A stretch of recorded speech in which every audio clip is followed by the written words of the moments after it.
மகளே வருக, குலம் விளங்க எங்கள் வீட்டில் கொலுவிருக்க வருக. அலைமகளே வருக, ஐஸ்வர்யம் தருக. அலைமகளே வருக, ஐஸ்வர்யம் தருக.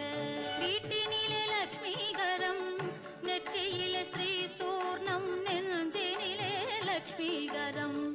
அம்மா நீ ஆதரித்தால் அகிலமெல்லாம் இன்பமயம். அஷ்டமா சித்தியுடன் லோகமெல்லாம் க்ஷேமமயம். அஷ்டமா சித்தியுடன் லோகமெல்லாம் க்ஷேமமயம்.